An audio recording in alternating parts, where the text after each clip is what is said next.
A good Erev Shabbos, everyone. It's Erev Shabbos, Parshas Shabbos Zchor. It's the week before Purim. It's Parshas Terumah. I want to tell you over an amazing medrash that seems to have nothing to do with anything, but leaves us with a very, very important idea.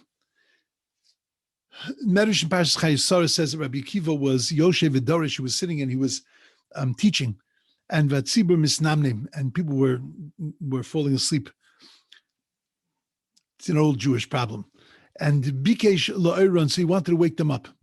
So what did he do? So he said, Omer, Ma Rasa Esther. What did Esther see? Shetimloich al Shava v'Yesrim U'Mea Medina. What did she see that inspired her and pushed her to serve over 127 Medinas, to take the kingship in her hands and to rule over 127 provinces? Elotave Esther Shahaisa Bas Bita Shel Sarah. But Esther, who was the granddaughter of Sarah, Shechaisa Kuf v'Chaf v'Zayin, that she lived 127 years, v'Timloch al Kuf v'Chaf v'Zayin Medinas, that she looked towards Sarah, who lived 127 years, and she ruled over 127 provinces. Now, it's just a little hard, first of all, to understand the connection of that. What does that mean that she saw Sarah was 127, so she ruled over 127? What does that mean? She ruled over 127 because her husband ruled over 127, so she grabbed 127. Like, what's the connection back to Sarah? And why does it say that she saw Sarah did that? So she did that. It should have said b'ma zochsa, not b'ma rasa. The Medrash asked, Rabbi Akiva said to his students that ma rasa Esther. What did she see? It should have said b'ma zochsa Esther. What did she merit? What was her zechus? What was her merit? And why anyway make a connection to Esther and Sarah? She could have made a connection. The Medrash Rabbi Akiva could have made a connection to Rachel, to Leah, to anybody great. Why dafka to Sarah? And what's this business of the sleeping stuff? I think that if you find your students falling asleep, changing the subject is not usually a good idea. Saying "wake up," that's not bad, right? So why do you have to say no? Why do you wake them up by telling them a different drasha? And it's like a cute idea, but what's going on here? What's the Medrash saying to me? So I'll tell you an amazing thing. Rabbi Yosef Nechemia Kornitzer said a very, very beautiful explanation. He said that by Avraham Avinu, when Avraham Avinu buried Sarah, he said a beautiful hesped. And the beautiful hesped that he said on her is a hesped that we say, is a eulogy that we say every Friday night, not as a eulogy, but as a praise of a Jewish woman. The Eshes Chayil was the hesped, it was the eulogy of Avraham Avinu on his wife, Sarah. And in that, he said many, many amazing praises. It's not about shopping and cooking and sewing. Each one is a metaphor for something in life. And it says, Vatakam bi'od laila, that she gets up when it is still night. Vatitin terev levesa v'chayk lenaraseh. She takes care of everyone. But she wakes up, and she wakes up while it's still dark out, while it's still nighttime. What did he mean by Vatakam bi'od laila?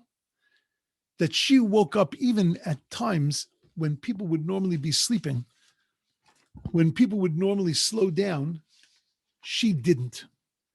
Because she, Davka, kept progressing. She kept pushing forward. There was no complacency by Sarah. Her life was constantly involved and engaged in doing something purposeful and meaningful. And in fact, Rashi tells us that when it lists her the years that she lived 7 and 20 and 100 years. Shnei Chayei Sarah, says the Torah. And Rashi says, what does it mean, Shnei Chayei Sarah? These are the years of Sarah's life. Kulan Shavin L'Tova, that they were all equal for goodness. That means that all the days of Sarah's life were days that were productive. They were days where she had consistent progress, where she had growth every single day. And that was the message that Mordechai was trying to give to Esther. He tells Esther to go and to speak to the king. And Esther said, no, how could I go? I'm going to lose everything if I go. And he says to her, Mi idea, who knows, if not for this very reason you were chosen to be the queen, to now grab the moment. But what's she going to look towards? Who is she going to look towards to say, this is what you got to do? You got to constantly be growing. You got to constantly be moving forward. You got to constantly be grabbing opportunities. Ma Rasa Esther, what did Esther see that told her, no, you can't just sit back here. You have to grab this moment. This is your moment. Mordechai told it to her, but what did she see in her eyes that inspired her to do this? So that's what Rabbi Akiva said. She saw Sarah. She saw Sarah, who used every chance to do something meaningful and to do something great. And she said, that's my paradigm. Sarah, who lived 127, is going to give me the strength to rule over 127, who's going to give me the strength to do what I need to do and to not sit back and be complacent. Rabbi Akiva saw his students dozing off. They were missing an incredible opportunity to grow, an opportunity to gain, an opportunity to become something. And he told his students this little story, this little drasha about Esther, to send them the message, how can you pass up an opportunity? Don't let it slide through your fingers. It was tantamount to screaming in their ears, wake up.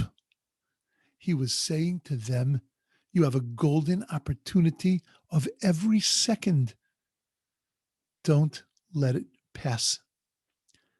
Like Sarah was productive every day of her life, and Esther saw that production and used that as the paradigm for her life, it's what we have to do in our own lives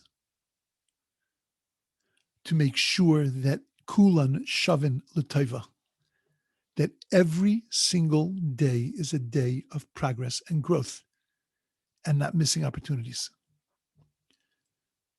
Rabbi said we have an incredible opportunity this Shabbos Parshat Zchor to remember what weakness does to the Jewish people. We have an incredible opportunity, 25 hours of Purim. The Yetzer Hara is poised to make sure that we get nothing out of Purim. The Yetzer Hara has helped us look at Purim and say, well, I can't do this and I can't do that, and find a way around this and find a way around that. And that opportunity to grow on Purim, which is not dependent on crowds, and it's not dependent on all of that. It's dependent on what's going on inside of me and what's going inside of my mind and my heart. We have an incredible opportunity to be able to grow, to use that moment, to seize that moment, to be like Esther when she had to make that decision. What do? I do like Sarah. I don't allow myself to lose an opportunity. Don't let the Yetzer Hara stand in your way. Tell you, no, you don't have to go to shul. You don't have to hire somebody to lane for you. You don't have to figure out how you're going to listen to the Megillah. Don't worry this year. It's okay this year. You don't have to. Don't let the Yetzer Hara stand in your way and tell you, Purim, Masuda, not this year. We can't do it. Don't let the Yetzer Hara become a lion in the road. Don't let it become your excuse for not seizing the moment. There is so much that can be done to maximize the moment in the context of our obligations, to be able to focus ourselves and to grab that moment of Purim, that it can change our year. It can change our whole perspective. It's an unbelievable opportunity. V'kulan shavin l'tova. Be like Esther. Be like Sarah.